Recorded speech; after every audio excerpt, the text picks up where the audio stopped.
Mariançon, dame jolie, où est allé votre mari? Mariançon, dame jolie, où est allé votre mari? Mon mari est en guerre allé, mais je ne sais quand il reviendra. Mon mari est en guerre allé, mais je ne sais quand il reviendra. Jeanne Dugas was born in Louisbourg on Ile Royale, present-day Cape Breton, in 1731.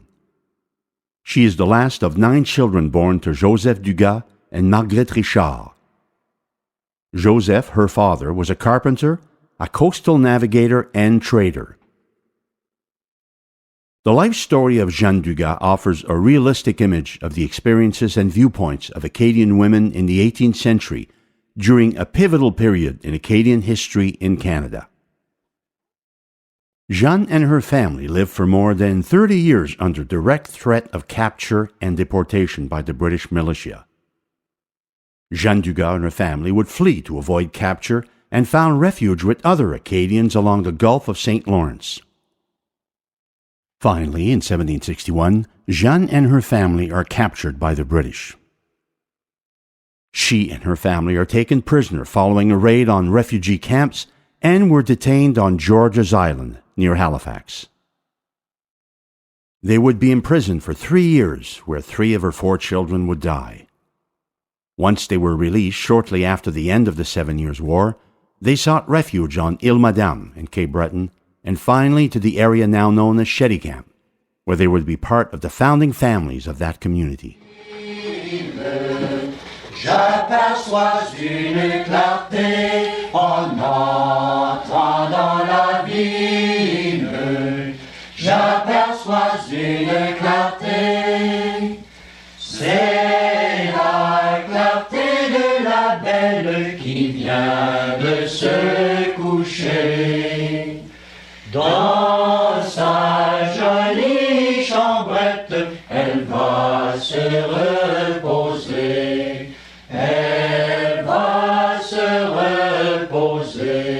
Jeanne's experience was like that of many Acadians who managed to evade deportation. What makes her experience exceptional is that she recounted it to Monseigneur Plessis, the Bishop of Quebec, who visited Cheticamp in 1812.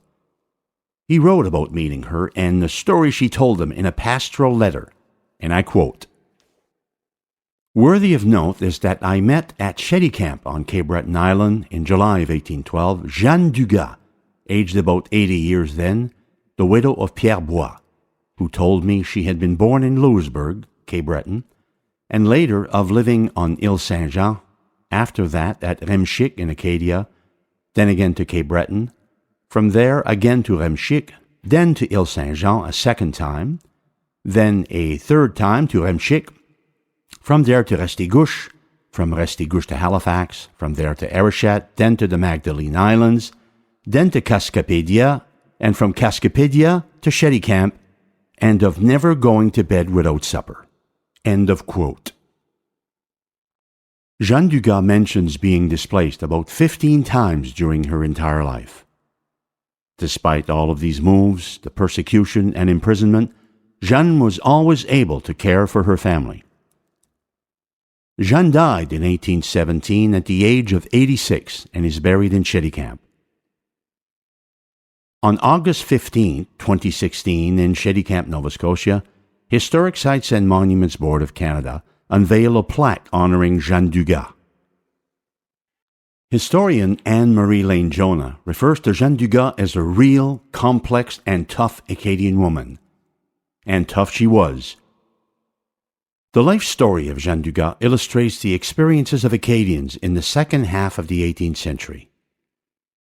Mother, midwife, keeper of Acadian stories, Jeanne Dugas helped create the vibrant community of Cheticamp.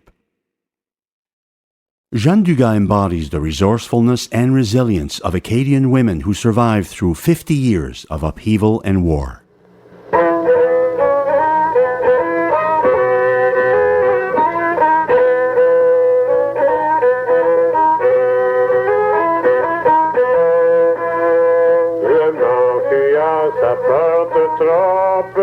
petit coup frappé, le mort à sa porte, trois petits coups frappés.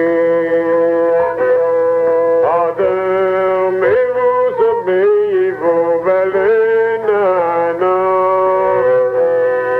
Si vous dormez, réveillez-vous, c'est votre amant qui parle.